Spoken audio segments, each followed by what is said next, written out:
Assalamualaikum warahmatullahi wabarakatuh. Bismillah, wa subhanallah, walhamdulillah, wal khair wasyarru bimasyiatillah, la haula wala quwata illa billah.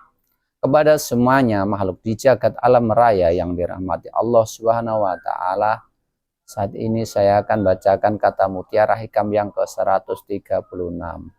Kun bi ausafi rububiyatihi muta'alliqon wa bi awsafi ubudiyatika mutahaqqiqon.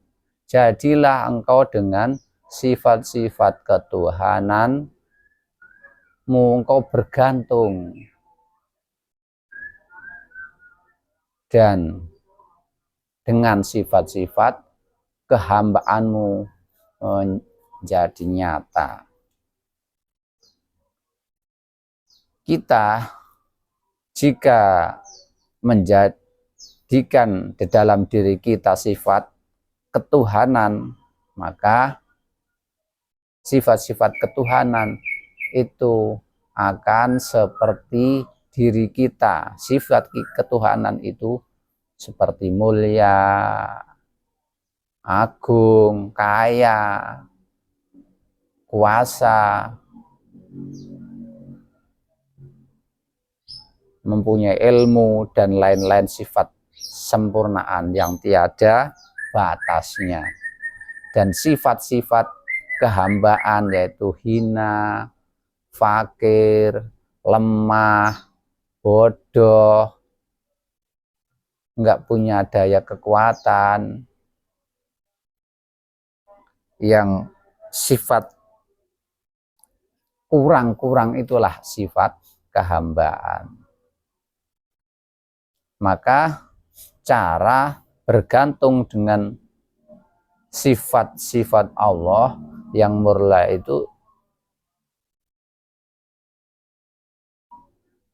supaya diri kita selalu bergantung kepada Allah, karena dialah yang serba sempurna sifat-sifat kebaikannya. Maka kita akan diurusi segala kebutuhan kita, hal-hal yang kita lakukan kita gantungkan kepadanya, maka yang mewujud dalam diri kita akan menjadi baik-baik.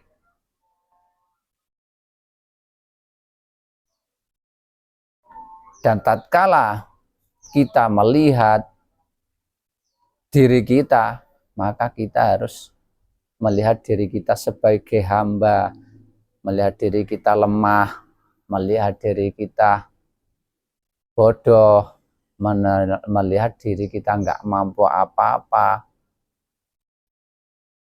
Seperti itu kalau melihat ke dalam diri kita sendiri. Jika seperti itu, maka kita akan bergantung kepada Allah Subhanahu wa taala, bukan bergantung kepada diri kita sendiri. Seperti juga kata mutiara sebelumnya itu tadi. Jadi kita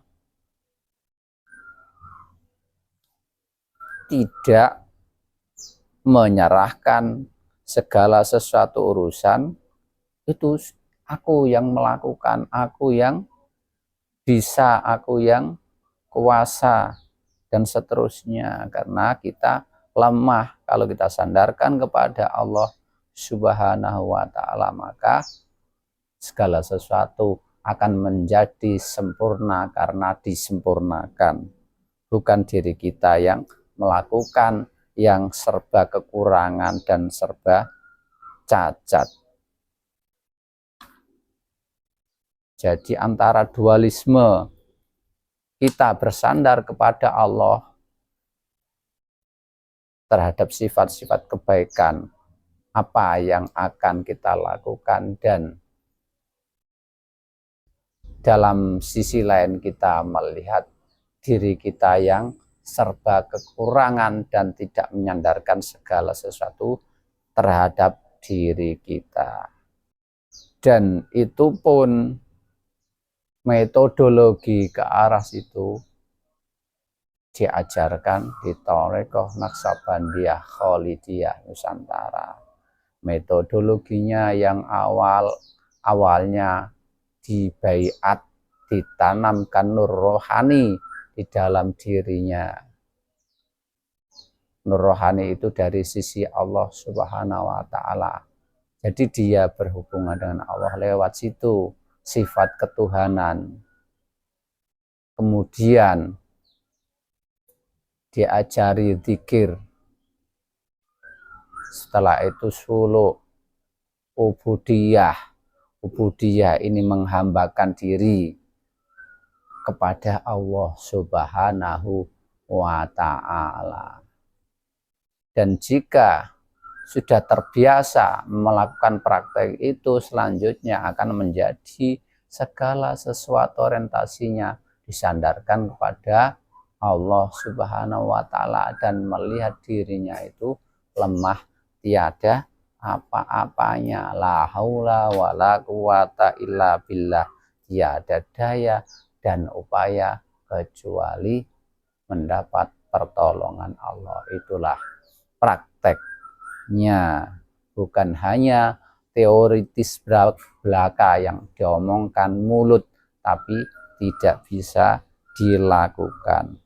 Demikian, semoga bermanfaat. Wallahu hadilah subli rosyad. Wassalamualaikum warahmatullahi wabarakatuh.